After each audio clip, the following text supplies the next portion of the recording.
Welcome to The Explainer. Today, we are diving into something huge. Not just a job, but a whole new way of working, a whole new way of life. We are literally building the modern freelancer's playbook, step by step. So, have you ever really thought about it, about being your own boss? Setting your own schedule, calling all the shots, and building something that's truly yours? Well, that's what we're tackling today, the world of freelancing, with all its freedom, flexibility, and real potential for financial growth. And look, if you're even thinking about making this leap, you are far from alone. Check this out. Nearly half, 46.6% of the entire global workforce is now freelancing. That's not a trend, my friends. That's a full-blown revolution. Okay, so how do you get in on this? Well, in this explainer, we're going to walk through the whole journey. We'll start with the big picture, this whole freelance revolution. Then we'll get practical, building your foundation, navigating the marketplaces, mastering the money side of things, and finally, running it like a business. All right, let's kick things off. Section 1, building your freelance foundation. Look, before you even dream about landing that first client, you have to lay the groundwork. It all starts with one really big question. What exactly are you offering? And this quote from Ryan Robinson just nails it. Think about it from a client's perspective. Would you rather hire someone who's a jack of all trades or a person who's a pro at doing one thing and doing it well?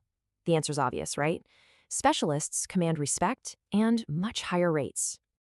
So where is the demand for these specialists? Well, right now, the money is pouring into these 4 areas: tech and development, writing and content creation, digital marketing, and of course, graphic design and branding. Picking a focused niche inside one of these is your ticket to getting started strong. Okay, you've got your niche. Now you need to prove you can actually do the work. And that's where your portfolio comes in.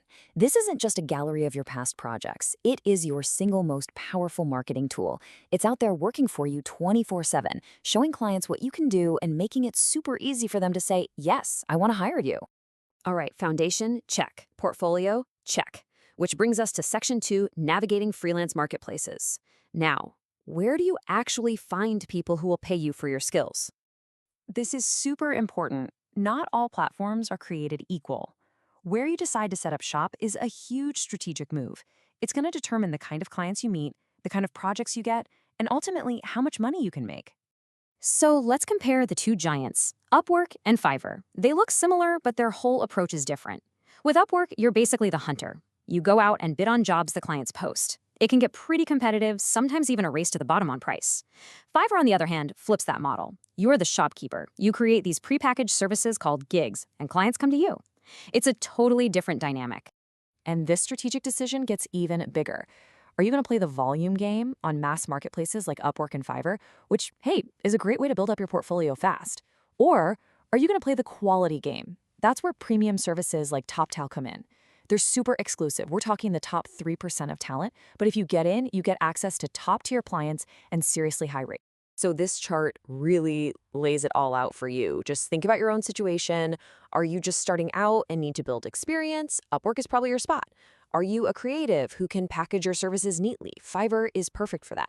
Are you an elite developer? Then TopTal should be your goal. And if you hate platform fees and who doesn't, a portfolio-first site like Contra could be the answer.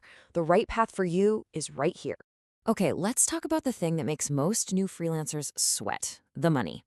Section 3 is all about pricing, projects, and payments. How in the world do you figure out what you're worth? Well, it's actually not as scary as it sounds if you follow a process. Here's a simple 4-step way to calculate your starting rate. 1. Start with your goal. How much do you want to make in a year? 2. Be realistic about your billable hours. You're not working on client stuff 100% of the time. 3.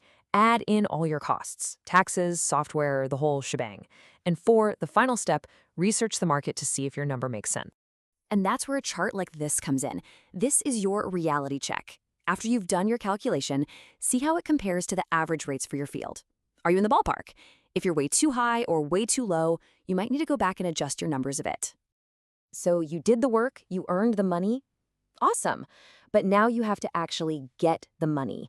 And when you're dealing with clients all over the world, that can get surprisingly tricky and even expensive. Here's the deal with international payments. You get hit by fees in 2 places. There's the obvious transfer fee, but then there's the hidden killer, the exchange rate markup. Services like PayPal or a traditional bank wire often give you a worse rate than the real one, and then pocket the difference. You really gotta look for a service that uses the real mid-market exchange rate. Otherwise, you're just leaving your hard-earned cash on the table. All right, we're in the home stretch. Section 4, running your freelance business. This is the crucial leap from just doing gigs to actually building a sustainable business that's built to last. First rule of running a business: contracts. This is absolutely non-negotiable. A contract is your best friend. It manages expectations. It lays out what's going to be delivered and when, and it protects both you and your client. Seriously, never, ever start work without one. But building a real business is about more than just contracts. It's about looking ahead, and right now the future is staring us all in the face, and it is spelled AI. You know, there's a lot of fear out there that AI is going to replace everyone.